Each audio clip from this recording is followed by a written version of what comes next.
समोर छत्रपती शिवाजी महाराज जयंतीच्या निमित्ताने एक भाषण प्रस्तुत करणार आहे. कृपया करून हे भाषण शांत चित्ताने ऐकावे ही नम्र विनंती. सह्याद्रीच्या छाताडातून नाद भवानी गाजे, सह्याद्रीच्या छाताडातून नाद भवानी गाजे, काळजात राहती आमुच्या रक्तात वाहती राजे.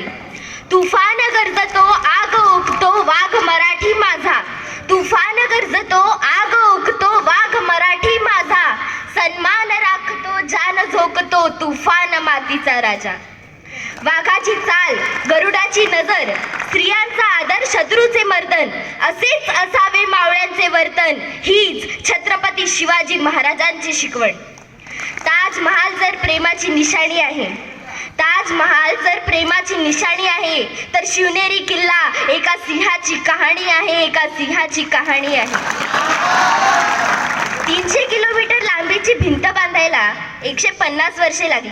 मात्र शिवाजी महाराजांनी अवघ्या 50 वर्षांच्या कालावधीत जे किल्ले बांधले त्यांची एकंदरीत लांबी 4000 किलोमीटर इतकी भरेल. चीनच्या भिंतीला आम्ही जगातील एक आश्चर्य मानतो, तर मग हे काय आहे? अरे नुसता अभिमानच नाही तर गर्व आहे मला मी मराठी असल्याचा. ब्रिटिश लोक ओम या शब्दावर संशोधन करतायत की ओम बोलल्याने शरीरात ऊर्जा का निर्माण होते. पण मला असे वाटते, अहो खरं संशोधन तर छत्रपती शिवाजी महाराज या नावावर करायला हवे. कारण हे नाव घेताच अंगावरती शहारे उभे राहतात, हृदयाचे ठोके वाढतात, शरीरात एक वेगळीच ऊर्जा निर्माण होते. कोणी विचारलं तर कॉलर ताठ करून सांगा मराठे. मराठे या शब्दाचा अर्थ काय? मरेपर्यंत राजांच्या सेवेसाठी ठेवलेला. Jagdamb Jagdamb.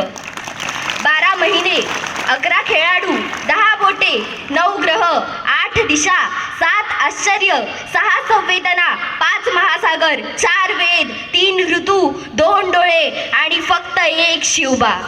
Maratha one man show. एकच राजे शिवराय माझे. सूर्य नारायण जर उगवले नसते तर आकाशाचा रंगच समजला नसता. जर छत्रपती शिवाजी राजे जन्मले नसते तर खरंच हिंदू धर्माचा अर्थच समजला नसता. हे हिंदू प्रभो शिवाजी राजा, बांधकर पगड़ी जब शिवाजी महाराज तैयार होते, उठाकर तलवार जब घोड़े पर सवार होते, तो झुकते सब अल्लाह के बंदे और कहते काश हम भी मराठा होते, काश हम भी मराठा होते. इसवी सन 1660 मध्ये महाराजांचे 7 मराठी लढले आदिलशहाच्या 1500 माणसांबरोबर. त्या 7 योद्ध्यांची नावे विसाजी बल्लाळ, दिपोजी राऊतराव, विठ्ठल पिलाजी अत्रे, कृष्णाजी भास्कर, विठोजी शिंदे, सिद्धी हिलाल आणि सरनौबत कुडतोजी उर्फ प्रतापराव गुजर. वेडात मराठे वीर दौडले 7, या वीरांना मानाचा मुजरा. मित्रांनो, शाहिस्तेखानाला रोज डायरी लिहिण्याची सवय होती. त्याच्या डायरीचे नाव शाहिस्तेखान बुर्जी असे आहे. यात खानानं शिवरायांनी केलेल्या अहल्याचा प्रसंग नमूद केलेला आहे. आणि याच बुर्जीत खानानं आणखी एक घटना नोंदवली आहे. तो असं लिहितो, शिवराय आले तसे तुफान वाऱ्यासारखे लाल महालातून निघून गेले. काही वेळाने गोंधळ थांबला. शाहिस्तेखानाची एक बहीण धावत धावत खानाकडे आली आणि म्हणाली, भाईजान मेरी बेटी लापता है, मेरी बेटी लापता है भाईजान.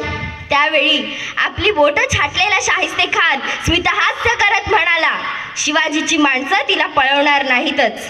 आणि जरी त्यांनी पळवली असेल तरी बेफिक्र राहा, कारण तो शिवाजी पोटच्या लेकीसारखी तिची काळजी घेईल. अरे कोणता हा विश्वास दुश्मनालाही महाराजांच्या चारित्र्यावर. मित्रांनो, ही गोष्ट सांगण्याचं तात्पर्य एवढंच की आज या संबंध भारतीय समाजाला शिवरायांसारख्या चारित्र्यवान महापुरुषाच्या आदर्शाची खरी गरज आहे. अर्थात ती मुलगी तिथेच एका पिंपात लपून बसली होती. नंतर ती सापडली. छत्रपती शिवाजी राजेंना मानाचा त्रिवार मुजरा. अमेरिकेच्या बोस्टन विद्यापीठात शिवाजी दी मॅनेजमेंट गुरु हा 100 मार्कांचा पेपर घेतला जातो.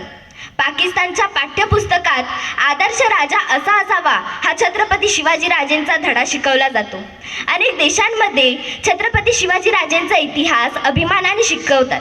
पण आमचं दुर्दैव, आमच्याकडे शिवरायांचा इतिहास पुसण्याचाच प्रयत्न केला जातो. अरे गर्व असेल शिवाजी यांच्या भूमीत जन्म घेतल्याचा तर त्यांचा आदर्श डोळ्यासमोर घ्या. अरे, शिवाजी महाराज जर मुसलमानांचे विरोधक असते तर मग शिवाजी महाराजांचा तोफखानाचा प्रमुख कोण होता? इब्राहिम खान. शिवाजी महाराजांच्या आरमाराचा प्रमुख कोण होता? दौलत खान. शिवाजी महाराजांचा घोडदलाचा प्रमुख कोण होता? सिद्दी हिलाल. शिवाजी महाराजांचा पहिला सरसेनापती कोण होता? नूर खान. शिवाजी महाराजांबरोबर आग्र्याला गेलेला मदारी मेहतर. शिवाजी महाराजांचा एकमेव वकील काझी हैदर. शिवाजी महाराजांचे त्या काळातले एकमेव चित्र उपलब्ध आहे. त्या चित्रकाराचे नाव मीर मोहम्मद.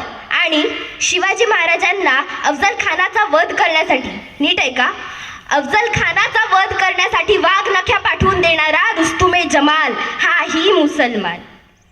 जर एवढे मुसलमान अधिकारी शिवाजी महाराजांच्या सैन्यात असू शकतात तर मग शिवाजी महाराज मुसलमानांचे विरोधक असू शकतात का? अरे, शिवाजी महाराजांचे 11 बॉडीगार्ड होते, त्यापैकी 10 मुसलमान होते. शिवाजी महाराजांनी एकही मस्जिद पाडले नाही किंवा एकही कुराण जाळले नाही याचा गांभीर्याने विचार या देशात झाला पाहिजे.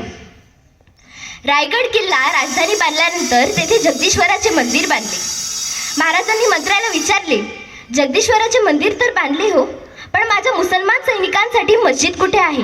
मंत्र्यांनी विचारले. महाराज, जागा दाखवा. शिवरायांनी आपल्या राजवाड्यासमोरील जागा दाखवली आणि तेथे आपल्या मुसलमान सैनिकांसाठी मस्जिद बांधून घेतली. हा इतिहास आपल्या देशात का सांगितला जात नाही? हा इतिहास जर समाजापुढे गेला तर या देशात सामाजिक दूरी निश्चितच नाहीशी होईल. अफजल खानाला मारल्यानंतर शिवाजी महाराज प्रतापगडावर गेले. जिजाऊंनी विचारले, अफजल खानाचे काय झाले? महाराज उत्तरले, माँसाहेब, अफजल खान मारला गेला.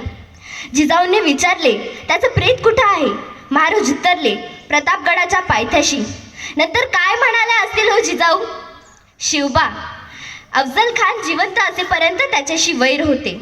अफजल खान संपला, आता वैरही संपले.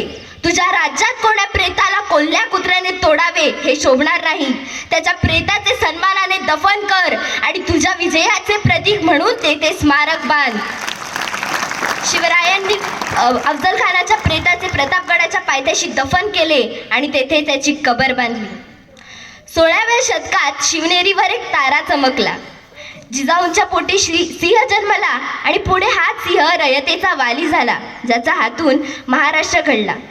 कृपया करून हा आपला राजाचा इतिहास लोकांसमोर आणून जगाला दाखवा की आपला राजा कुठल्याही धर्म किंवा जातीविरुद्ध नसून तो फक्त अन्यायाविरुद्ध होता, हे लक्षात घ्या.